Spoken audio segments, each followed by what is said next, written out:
Oke, sekarang kita masuk di pertemuan kita, yaitu materi tentang vektor.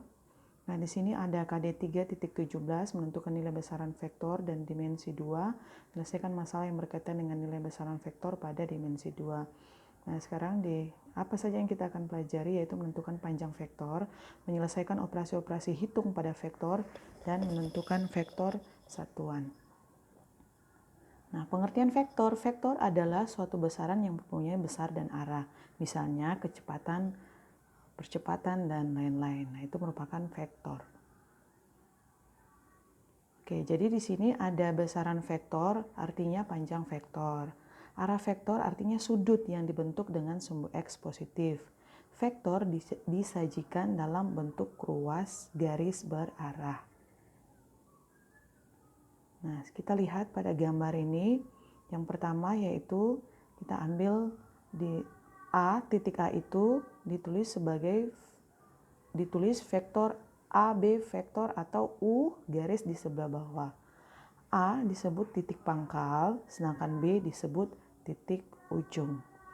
Nah, di sini ada penggambaran dan penulisan notasi vektor. Anda lihat seperti yang tadi telah disampaikan bahwa P ini seperti tadi yang telah disampaikan bahwa P itu merupakan titik pangkal dan Q itu adalah ujung vektornya. Nah, tanda panahnya yaitu arah, dia berarah vektor. Jadi intinya bahwa seperti apa? Jadi kalau ada suatu garis, kita gambar vektor seperti ini, apabila dia tidak memiliki arah, tanda seperti ini, itu berarti dia bukan vektor, berarti dia cuma garis saja. Jadi vektor itu adalah gambar, ya. Jadi dia merupakan garis, adalah satu garis yang memang dia benar-benar terarah. Jadi dia garis seperti ini, kemudian dia memiliki arah seperti ini.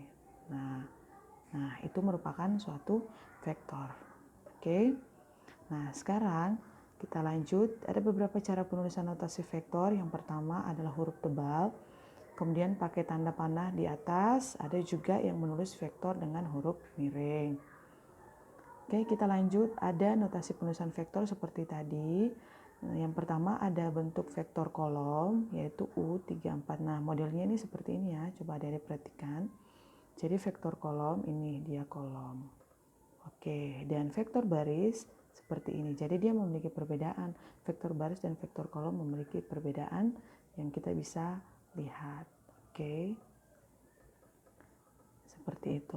Nah, kemudian ada juga vektor. Vektor ditulis ada beberapa notasi seperti ini. Nah, ini adalah modulus vektor. Modulus vektor adalah ukuran panjang.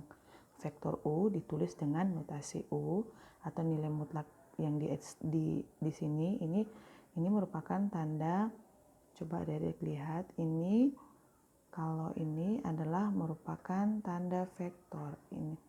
Ini adalah modulus. Modulusnya itu seperti yang Ibu Guru gambar, ini adalah garis lurus. Jadi ini garis lurus 2 seperti ini. Kemudian ada huruf U di dalamnya. Nah, itu berarti merupakan panjang dari vektor. Oke, seperti itu. Jadi sudah diketahui bahwa itu merupakan panjang vektor. Kemudian vektor posisi adalah vektor yang menyatakan kedudukan setiap titik di ruang koordinasi Kartesius. Sebagai contoh, ada titik A, kemudian relatif terhadap O, maka disebut vektor posisi A terhadap titik O. Seperti itu. Setelah itu, kita lanjut persamaan dua vektor. Jadi dua vektor dikatakan sama apabila dia punya panjang dan arahnya itu sama. Jadi adik-adik boleh lihat. Jadi dia merupakan satu vektor apabila ini dia sama. Mereka berdua ini sama panjang. Jadi garis berdua ini sama panjang. Jadi adik-adik bisa lihat ya. Jadi adik-adik bisa lihat nih sama panjang. Nah, itu dikatakan sama apabila panjang dan dia memiliki arah. Arahnya adik-adik bisa perhatikan arahnya itu anak panahnya itu searah.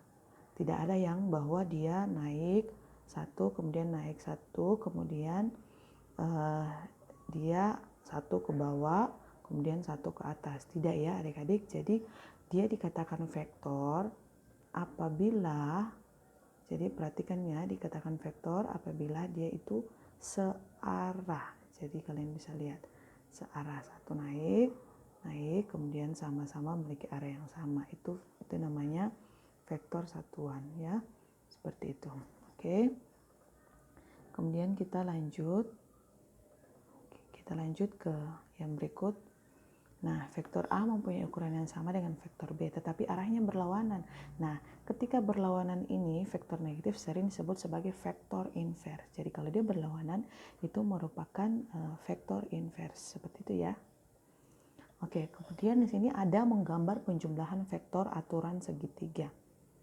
Jadi adik-adik boleh lihat, ini menggambar penjumlahan vektor aturan segitiga. Yang pertama adalah cara menjumlahkan dengan aturan segitiga. Kita tahu bahwa aturan segitiga berarti ya bentuknya pasti akan segitiga. Nah, jadi caranya bagaimana?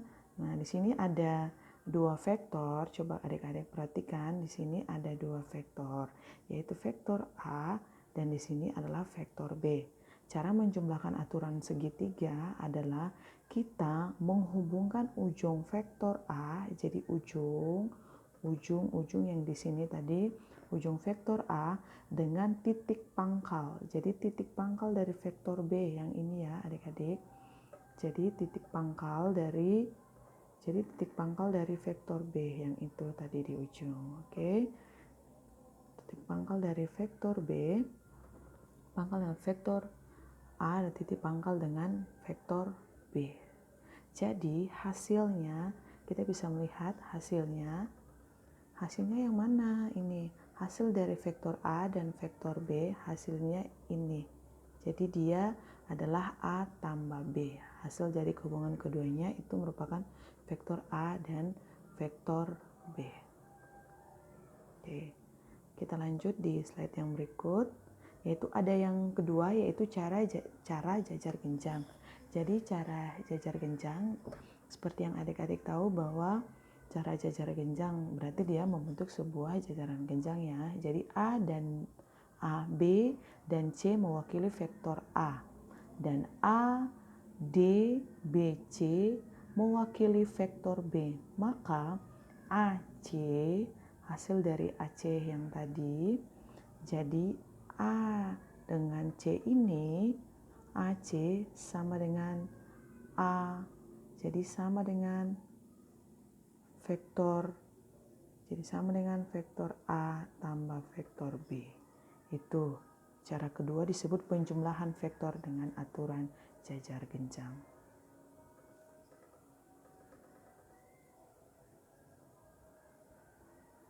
Oke, kita lanjut yang slide yang berikut, yaitu contoh penjumlahan. Nah, di sini ada beberapa contoh penjumlahan. A, yaitu ada 2, 5, B, dan selanjutnya nanti adik-adik bisa lihat di latihan soal selanjutnya ya. Jadi ini ada contohnya. Kita lanjut, yaitu ini vektor di ruang dimensi 2. Jadi vektor di ruang dimensi 2 itu apa artinya? Berarti vektor yang ada di ruang dimensi 2, di sini perbedaannya gampang sekali. Kalau vektor di ruang dimensi 2, berarti ada dua variabel, atau X dan Y, atau AB, atau IJ, pokoknya cuma memiliki dua huruf. Itu jadi perbedaannya supaya kita bisa tahu bahwa itu merupakan vektor di dimensi 2. Nah, kalau vektor di dimensi 3, di ruang 3 atau R3, berarti dia memiliki tiga variabel, yaitu X, Y, dan Z, atau sebagainya. Seperti itu ya. Kita lanjut di materi, kita lanjut di yang berikut.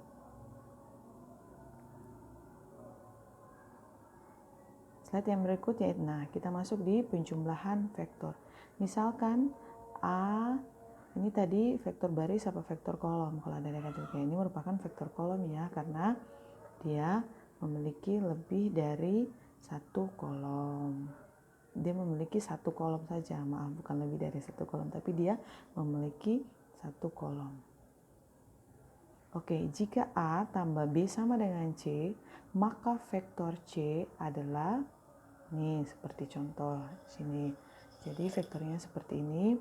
Jadi nanti, jadi A1 dengan B1 itu digabungkan jadinya A tambah B.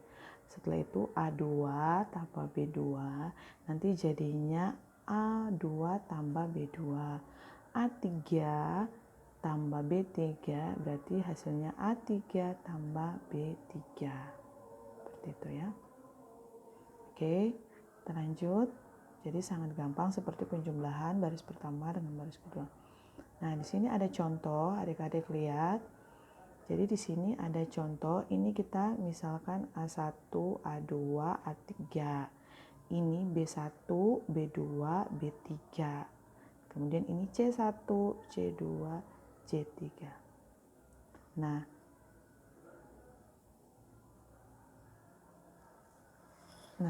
yang ditanyakan di sini adalah jika vektor A, ingat ini adalah vektor A karena dia memiliki garis di bawah.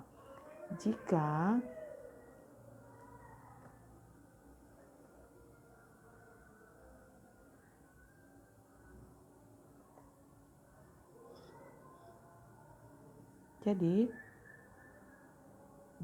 vektor A tambah vektor B sama dengan vektor C, maka P kurang Q adalah, nah kita lihat contoh soalnya. Oke, seperti apa? Nah, kita jawab berarti A tambah B, seperti slide yang tadi. Oke, A tambah B sama dengan C. Berarti 3, kita gabungkan dia. Berarti 3 tambah P hasilnya 3P, min 2P tambah 6 hasilnya min 2P tambah 6, min 1 tambah 3 hasilnya min 3. Ini C, ini tetap ya, C1, C2, dan C3. Seperti ini A dan ini B, seperti soal pada tadi. Nah, kita lanjut.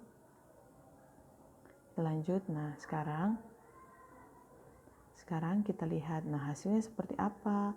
Kalau di SMP kita pelajari untuk mencari satu variabel itu, berarti kita menggunakan apa? Jadi ini kita pisahkan.